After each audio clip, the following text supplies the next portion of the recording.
Hello everyone. Today we are starting our new podcast Think Beyond. Why Thinking Beyond? अब अपनी daily life के बारे में बात करें. वही लोग, वही थिंकिंग पैटर्न, वही टाइप के बिहेवियर और हम एक साइकिल के अंदर फंस जाते हैं. लगता है कि जो काम हम कर रहे हैं शायद वही हमें लाइफ टाइम करना पड़ेगा, जिस टाइप की लाइफ स्टाइल हम जी रहे हैं वही हमें लाइफ टाइम तब जीनी पड़ेगी और कभी ऐसा रास्ता मिलता ही नहीं है कि हम उससे बाहर निकल सकें. लेकिन ऐसा पॉसिबल है कि हम हमारे करंट स्टेटस को चेंज करके एक एडवांस स्टेटस को अचीव कर सकते हैं. लेकिन ऐसा कब होगा? When we start thinking beyond. हमारे आसपास की जो चीज़ें हैं उनको सुपरफिशियली देखने के बजाय अगर थोड़ा डीप डाउन जा करके देखेंगे और बियॉन्ड थिंकिंग करेंगे तब जा करके हम ये काम कर पाएंगे. तो अभी हम देखने वाले हैं कि कैसे thinking beyond can change your life. सबसे पहले बात करें अपन स्टार्ट विद वाई.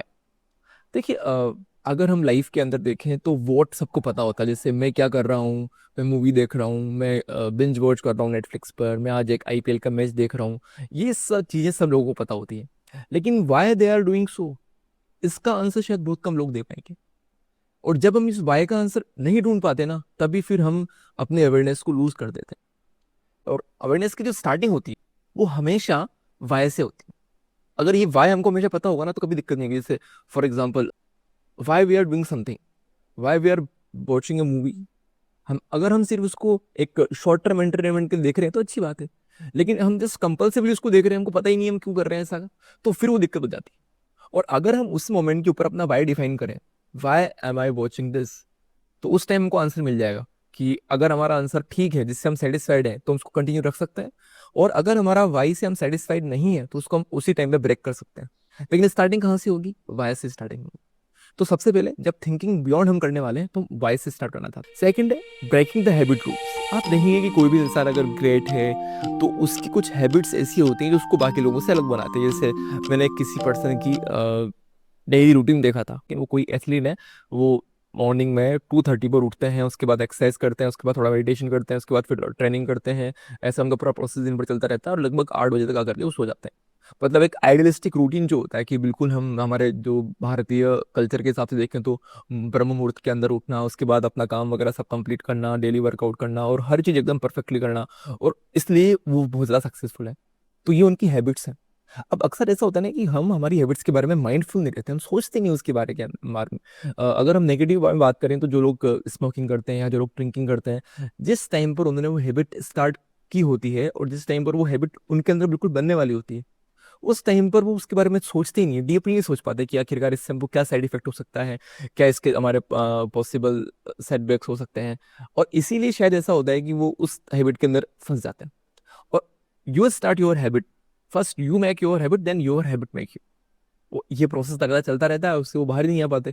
और इसीलिए आप देखेंगे कि दो लाइफ्स, दो भाई हो सकते हैं, दो फ्रेंड्स हो सकते हैं, इनकी स्टार्टिंग एक साथ हुई हो, लेकिन जब ओवर द टाइम हम देखते हैं तो दोनों की सक्सेस के अंदर या दोनों की लाइफ की क्वालिटी के अंदर एक बहुत बड़ा डिफरेंस क्रिएट हो जाता है. Next is challenging your beliefs. देखिए हमारे भारत में एक कहावत कहते हैं कि जैसी दृष्टि वैसी सृष्टि. जैसा हम चीज़ों को देखते हैं ना, जैसा हमारा बिलीव सिस्टम होता है, वैसा ही हम चीज़ों को मानते हैं, उसी टाइप से हम आगे बढ़ते हैं. जैसे एक बहुत फेमस कहानी आती है कि एक बार एक बहुत बड़े पॉन्ड के अंदर क्या किया गया, एक शार्क को रखा गया और शार्क के साथ में वहाँ पर जो छोटी मछलियाँ होती है जिनको शार्क खाती है वो मछलियाँ भी थी.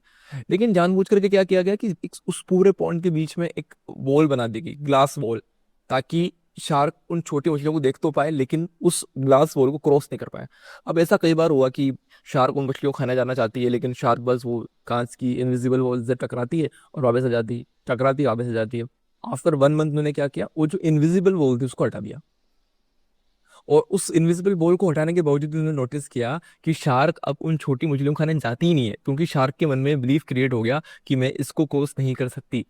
और लाइफ के अंदर सिचुएशंस कई बार ऐसी बनती हैं कि हम हमारे सामने ऐसी चीज़ें आ जाती हैं, हम कुछ करना चाहते हैं लेकिन हो नहीं पाता. लेकिन हमारा एक बिलीफ सिस्टम बन जाता है कि कभी हो ही नहीं सकता, या फिर कोई ऐसी चीज़ जो पुराने टाइम पे किसी ने नहीं की हो, तुमको लगता है कि अगर वो नहीं कर पाए तो हम भी नहीं कर पाएंगे. ये एक बिलीफ सिस्टम है. इस बिलीफ सिस्टम से बाहर आना बहुत जरूरी है. इसका एक एग्जाम्पल देना चाहूंगा आपको कि 1950 से पहले 10 किलोमीटर की दूर में 4 मिनट का टाइम रखा था. तो लोगों ने मान लिया था कि हाँ 4 मिनट लगेंगे ही सही. इवन जीके के अंदर ही पढ़ाई जाती थी कि कितना टाइम मिनिमम लगेगा. और 1950 में ऐसा हुआ कि किसी पर्सन ने ये रिकॉर्ड ब्रेक कर दिया, उसने 4 मिनट से पहले में काम करके दिखा दिया. और उसके बाद तो कई लोगों ने करके दिखा दिया. अगर क्रिकेट की बात करें, वनडे में सचिन तेंदुलकर ने पहली बार 200 रन बनाए. हिस्ट्री में कोई बंदे नहीं थे वनडे के अंदर. लेकिन सचिन के बाद ये काम वीरेंद्र सहवाग ने किया, रोहित शर्मा ने किया, और लगभग 7 प्लेयर्स तक काम कर चुके हैं. इवन रोहित शर्मा अकेला 3 बार इस काम को कर चुका है. तो ये सब क्या था, एक बिलीफ था कि ये चीज अचीव नहीं हो सकती, लेकिन किसी ने उस बिलीफ को ब्रेक किया, किसी ने अपने ऊपर उस बिलीफ को हावी नहीं होने दिया, उसको ब्रेक कर दिया, और बाकी लोग भी उसको ब्रेक कर दिए। तो बिलीफ सिस्टम बहुत इंपॉर्टेंट होता है। आप देखेंगे कि हमारे पेरेंट्स का और हमारा बिलीफ सिस्टम अलग अलग है। उनके बिलीफ्स ऐसे हैं कि लाइक थोड़ी सी जॉब कर लो, शादी कर लो, थोड़ा बहुत घर का काम चल जाए और एक रूटीन लाइफ चलती रहे। हमारे बिलीफ्स क्या है, थोड़े से अलग होने चाहिए, थोड़े से बड़े होने चाहिए। कुछ बड़ा करने के लिए हमको जो हमारे बिलीफ्स हैं वो बड़े करने पड़ेंगे। हमको मानना पड़ेगा कि हमारी कैपेसिटीज इनफाइनाइट है और हम जो चाहें वो लाइफ के अंदर अचीव कर सकते हैं, गिवन दैट कि हम हार्ड वर्क कर रहे हैं, हमारे पास एक प्रॉपर प्लान है और हमारे पास एक पूरा मेंटोरशिप का सिस्टम है। अगर हम थिंकिंग बियॉन्ड करते हैं ना, तो हम इवन हमारे जो फेलियर्स होते हैं उनको भी as a tool of transformation इस्तेमाल कर सकते हैं।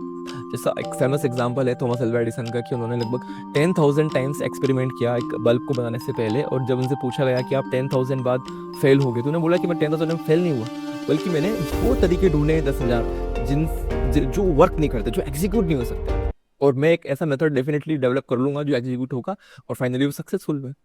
तो ये एक रेजिलेंट माइंडसेट होता है। जो लोग बहुत ज़्यादा इमोशनल हो जाते हैं या चीज़ों को सोच नहीं पाते प्रॉपरली, वो बियॉन्ड थिंकिंग नहीं जा पाते। वो सिर्फ इतना सोचते हैं कि हाँ भाई, मैंने कोई काम किया, मैं फेल हो गया, मैं दोबारा इसको नहीं करूंगा। जो मेंटल रेजिलियंस चाहिए होती है, जिसके दम पर इंसान अपने फेलियर को सक्सेस में कन्वर्ट कर सकता है, वो तभी उस पर डेवलप हो पाती है जबकि वो एक थिंकिंग को हाई लेवल पर टाइप पे जाता है, चीज़ों को पार देखने की कोशिश करता है, तब जाकर के हो पाता है। आप सब में से कई लोगों ने इमोशनल इंटेलिजेंस का नाम सुना होगा, और इसका बेसिक मीनिंग ये होता है कि कोई भी ह्यूमन बीइंग जो होता है उसके अंदर इमोशंस भी होते हैं। वो सिर्फ एक रेशनल बीइंग नहीं होता कि आपने कोई काम बोला, उसने कर लिया, या लॉजिकली जो भी आप चीज़ समझाएंगे वो समझ जाएगा। हम सबके अंदर कुछ इमोशंस होते हैं और जो बिल्कुल ही इलॉजिकली ड्रिवन होते हैं। तो this is the famous quote that people are not logical, they are psychological. तो उनके इमोशंस को समझना, उसके हिसाब से उनको डील करना कि किस चीज़ की वजह से वो मोटिवेट हो सकते हैं, किस चीज़ की वजह से वो डिमोटिवेट हो सकते हैं, कौन सा काम करने से उनको अच्छा फील होता है, कौन सा काम करने से उनको अच्छा फील नहीं होता। इन सब का ध्यान रख के जब हम पब्लिक बिहेवियर करते हैं तो हमारे पास जो रिजल्ट्स होते हैं वो अच्छा आते हैं। लेकिन ये इमोशनल इंटेलिजेंस की समझ में कब आएगी, जब हम चीज़ों को सुपरफिशियली देखने के बजाय थोड़ा डीप पे जाकर के देखेंगे। फॉर एग्जाम्पल, मान लीजिए हम किसी पर्सन से बात कर रहे हैं और उससे बात करते समय वो हाँ हाँ करता जा रहा है, लेकिन उसकी आंखें बोल रही है कि नहीं, वो उसका साथ नहीं दे रही है, उसकी बॉडी लैंग्वेज जो है वो उसके साथ नहीं दे रही है। इसका मतलब हम उसको इंडिकेशन ले सकते हैं कि जो बात हम कर रहे हैं उस पर वो इंटरेस्ट नहीं ले रहा है, या फिर जो चीज़ हम उससे करवाना चाहते हैं उसको करना नहीं चाहता है। और उस क्यू का इस्तेमाल हम हमारी चीज़ों को बदलने में या फिर उस पर्सन का माइंडसेट चेंज करने में कर सकते हैं। लाइक अगर हमें लगता है कि जो हम टास्क को दे रहे हैं वो उसको पसंद नहीं आ रही है, तो हो सकता है हम टास्क चेंज कर दें। या फिर हमें लगता है कि नहीं, जिस टास्क को देने से उसके लिए कुछ फायदा हो सकता है वो उसको समझ नहीं पा रहा है अभी, तो उसको थोड़ा सा और ज़्यादा सिंप्लीफाई करके कुछ समझा सकते हैं। या फिर उसकी जो बेसिक नीड्स हैं उनको कैसे पूरा करके वो उसको खुश रख सकते हैं, क्योंकि जब तक इन चीज़ों को हम इंक्लूड नहीं करेंगे तब तक हमारे वर्क का, हमारे टास्क का जो आउटकम हमें मिलना चाहिए वो नहीं मिल पाएगा। From reaction to response, reaction और रिस्पॉन्स डिफरेंट पता है। मान लीजिए हम दो लोग बात कर रहे हैं, किसी एक पर्सन ने हमें कुछ गलत बोल दिया या किसी पर्सन ने हमें हिट कर दिया, तो इंस्टेंटली हमारा हाथ घूमेगा और पलट करके उसको थप्पड़ लगा देगा। दिस इज रिएक्शन, मतलब इंस्टेंट रेस्पॉन्स जो होता है। या फिर मान के चलिए कि हम जंगल में जा रहे हैं, अचानक से कोई जंगली जानवर हमारे सामने आ गया, तो इंस्टेंटली हमारी बॉडी दौड़ना स्टार्ट कर दी। दिस इज कॉल्ड रिएक्शन, जहां पर हम सोचने की जरूरत नहीं पड़ती, जो चीज इंस्टेंटली हो जाती है।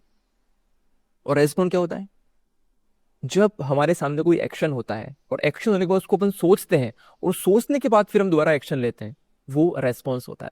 मतलब जो इंस्टेंटली नहीं होता, जो अपने आप नहीं होता, इसके लिए हम थोड़ा सा सोचते हैं। तो हम जब भी हमारे साथ कुछ होता है, यानी कि एक्शन होता है, और जब भी हम उसको रिएक्ट करते हैं, तो उसके बीच में एक टाइम होता है। उस टाइम का इस्तेमाल हम इसलिए कर सकते हैं कि हम उस रिएक्शन को रेस्पॉन्स में कन्वर्ट कर सकें। फॉर एग्जाम्पल, वापस से एग्जाम्पल लेते हैं कि किसी ने हमें गलत बोला और हमने पलट करके उसको थप्पड़ मार दिया, ये एक इंस्टेंट रिएक्शन था। लेकिन अगर अपन थोड़ा सा टाइम गैप लेकर के सोचें कि उसने हमें गलत क्यों बोला, या फिर अगर उसको हम थप्पड़ मारेंगे तो इसके क्या आउटकम्स हो सकते हैं, या फिर और कोई भी तरीका है क्या जिससे हम रिवेंज ले सकें, ये सब चीज़ें सोच करके और फिर हम अगर अपना रिएक्शन देते हैं उसको, फिर वो हम रेस्पॉन्स बोलेंगे, फिर वो रिएक्शन नहीं रहता। तो थिंकिंग बियॉन्ड जब हम करते हैं, जब हम थोड़ा सा थिंकिंग करना स्टार्ट करते हैं, हर प्रोसेस के अंदर हम चीज़ों को इंस्टेंटली नहीं होने दे करके हमारे लाइफ की कमांड हमारे हाथ में लेते हैं, तो हमारे जो रिएक्शंस होते हैं वो रेस्पॉन्ड बदल जाता है। विक्टर फ्रैंक, जो कि हॉलोकॉस्ट सर्वाइवर थे, उन्होंने एक बात बोला था कि हम लाइफ के अंदर कितनी भी वर्स्ट सिचुएशन के अंदर क्यों नहीं हो, लेकिन जो रेस्पॉन्स होता है उसको लेकर के वो हमेशा हमारे हाथ में होता है। जरूरी नहीं है हम हमारे कंपल्शंस को लेकर के, हमारे हार्मोनल चेंजेस जो हमारे अंदर कई बार हो जाते हैं, जिनकी वजह से हम इंस्टेंट एक्शन कर देते हैं। जरूरी नहीं हम ऐसा ही करें, हम अगर थोड़ा सा टाइम लें, अगर हम थोड़ा सा अपने आप को गैप देंगे, तो हम उसको प्रॉपरली अच्छे से रेस्पॉन्ड कर सकते हैं, जो सिर्फ ना हमारे लिए अच्छा होगा बल्कि औरों के लिए भी अच्छा हो सकता है। अक्सर लोग जब सोचते हैं ना, तो वो बिल्कुल छोटा सा सोचते हैं, मतलब जो उनका एक आइडिया होता है उससे वो कंप्लीट आइडिया मान लेते हैं और पूरी पिक्चर को नहीं देखते। 2005 में किंगफिशर एयरलाइंस नाम से एक एयरलाइन इंडिया के अंदर स्टार्ट हुई, और उसका पूरा टारगेट ये था कि एक लग्जरी एयरलाइन सर्विस देना, जो भी लोग वहाँ पर ट्रैवल कर रहे हैं उनको अच्छी सुविधाएं देना, उनके लिए प्रॉपर खाना और अच्छे अरेंजमेंट्स, मतलब कुल मिलाकर लग्जरियस फील। क्योंकि जिसने इसको स्टार्ट किया था, विजय माल्या, उनको ऐसा माना जाता था कि he was a kind of luxurious person and he enjoyed that kind of things. तो जैसे चीजें वो एंजॉय करते थे, उनको लगा कि बाकी दुनिया भी वही चीजें एंजॉय करेगी। जबकि इंडिया का जो मार्केट है वो प्राइस सेंसिटिव है, यहाँ पर सब चीजें एक तरफ और प्राइस एक तरफ। लेकिन इस इतनी बड़ी बात के ऊपर उन्होंने विचार ही नहीं किया, उनको जो सही लगा उन्होंने कर दिया। उन्होंने खुद की परसेप्शन के हिसाब से पूरी दुनिया को जज कर लिया। 2006 के अंदर एक और एयरलाइन स्टार्ट हुई, वो थी इंडिगो।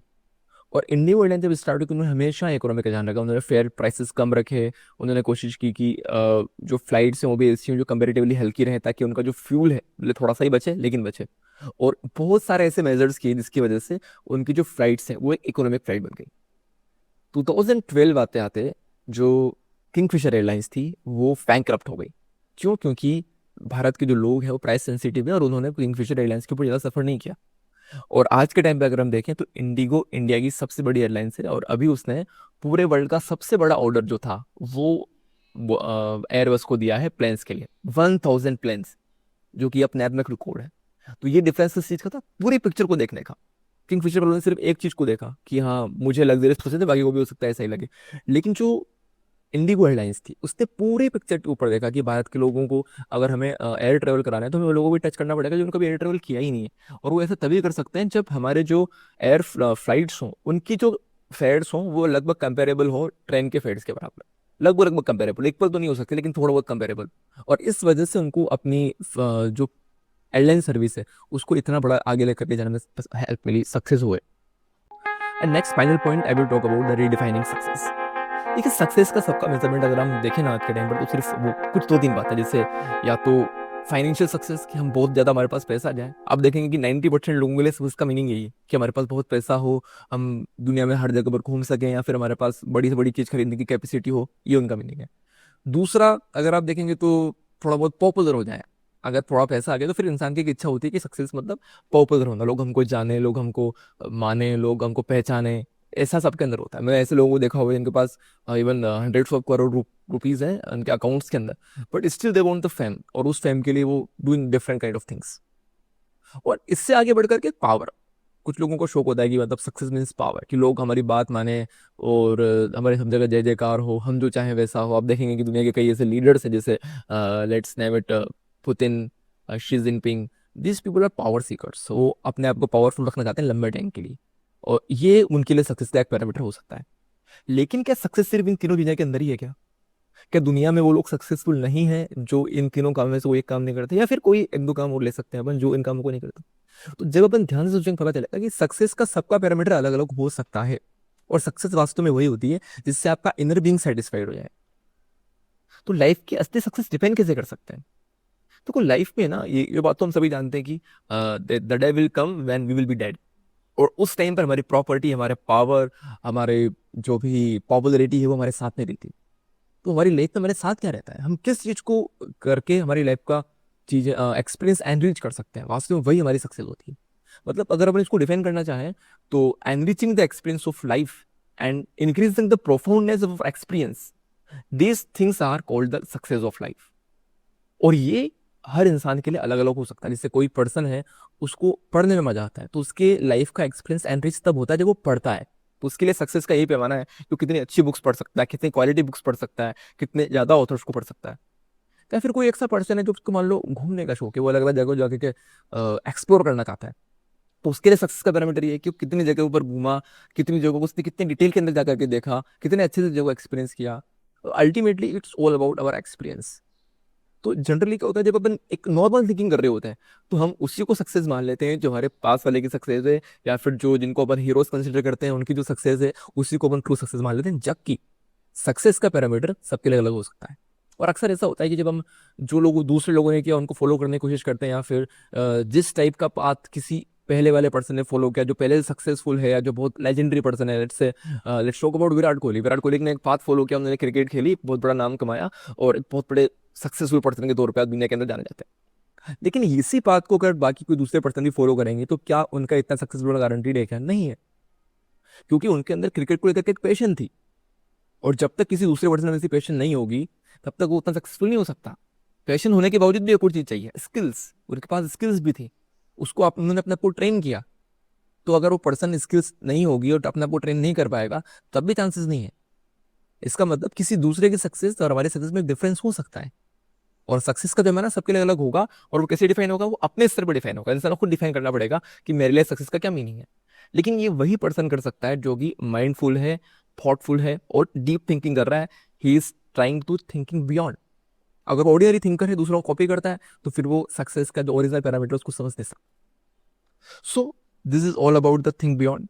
तो थिंकिंग बियॉन्ड का मतलब ऐसा नहीं है कि हम बिल्कुल चेंज हो जाएंगे, या फिर हमारे सामने कोई चैलेंज आएगा ही नहीं, या फिर हम बिल्कुल ही एकदम प्रो लेवल पर पहुंच जाएंगे। नहीं, ऐसा नहीं होगा, ये पूरा प्रोसेस है। लेकिन थिंकिंग बियॉन्ड का मीनिंग ये है कि हम चीज़ों को चैलेंज करेंगे, हम जो नॉर्म्स हैं उनको चैलेंज करने की कोशिश करेंगे, हम ऑर्डिनरी से एक्स्ट्रा ऑर्डिनरी बनने की कोशिश करेंगे, और हम कोशिश करेंगे कि हम लाइफ को फुल्ली एक्सप्लोर करके इसका जो बेस्ट ऑफ बेस्ट एक्सपीरियंस है वो हम ले सकें। This is just beginning and the world is waiting for you to explore more.